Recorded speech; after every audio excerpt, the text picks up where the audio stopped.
Assalamualaikum warahmatullahi wabarakatuh. Perkenalkan, nama saya Lalu Jati Sukmanjaya dengan NIM 211430-752. Nah, di sini saya akan menjelaskan tentang pengguguran daun. Proses pengguguran daun pada tumbuhan. Pengguguran daun merupakan fenomena yang dialami oleh setiap tumbuhan. Pengguguran daun atau juga absisi terjadi dalam rangka perubahan keadaan pada pangkal, tangkai, dan helaian daun. Pengguguran daun juga dilakukan dengan tujuan menyediakan tempat bagi daun-daun baru yang akan tumbuh pada musim selanjutnya. Nah, proses ini disebabkan oleh beberapa faktor, diantaranya yaitu faktor air, nutrisi, serta hormon pada tumbuhan. Gugurnya daun tidak hanya dialami oleh daun tua, namun juga daun-daun yang masih muda. Gymnospermae dan Dicotyledonae.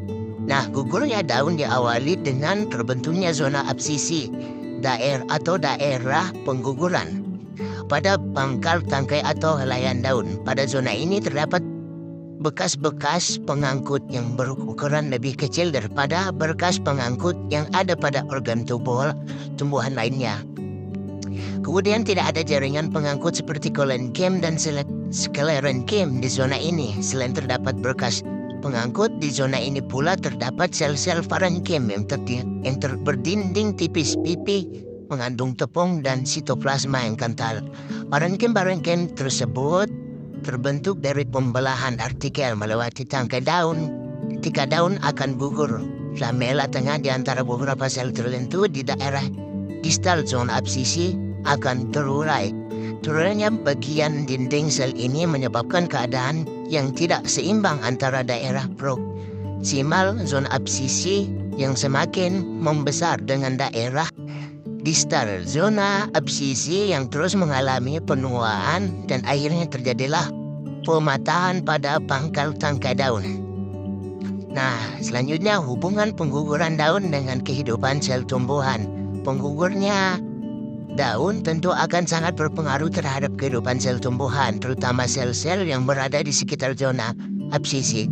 Sebelum daun gugur, sel-sel sekitarnya zona absisi mengalami penguraian pada dindingnya. Hal ini terjadi akibat aktivitas enzim-enzim seperti selulase dan aktinase yang menghidrolisis bagian dinding sel. Kemudian pengaruh nutrisi dalam tumbuhan terhadap pengguguran daun, yaitu gugurnya daun dapat dipengaruhi oleh kandungan nutrisi dalam tumbuhan.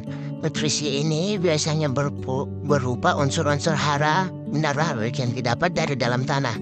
Unsur-unsur hara yang mempengaruhi pengguguran daun diantaranya nitrogen, fosfor, kalium, kalsium, magnesium, dan molybdenum dalam tumbuh. Selanjutnya, pengaruh air dalam tumbuhan terhadap pengguguran daun. Air memiliki peranan penting bagi pertumbuhan dan perkembangan tumbuhan. Kekurangan air pada tumbuhan ternyata bisa berdampak pada pengguguran daun.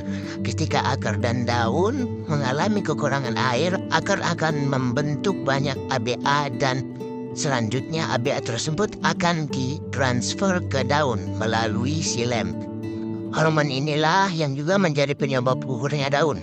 Berhubungan dengan proses fotosintesis, kurangnya CO2 di sel penutup menyebabkan terjadi penimbunan ion K+ pada sel penutup.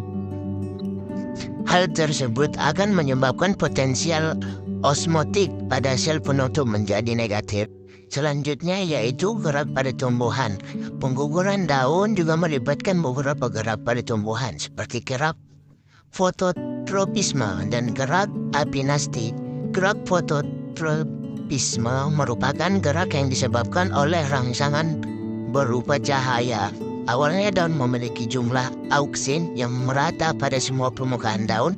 Namun ketika ada rangsangan cahaya yang mengenai bagian sekitar tangkai daun daerah terang, maka auksin pada rangkai daun dipindahkan ke tajuk daun atau daerah gelap. Karena auksin memiliki massa yang berat, maka kondisi perpindahan auksin ke tajuk daun menyebabkan tajuk daun rebah ke bawah. Hal ini tentu akan berhubungan dengan adanya zona absisi pada daun karena saat dinding sel-sel pada zona absisi terurai maka akan semakin mudah dan melepas diri dari tangkainya.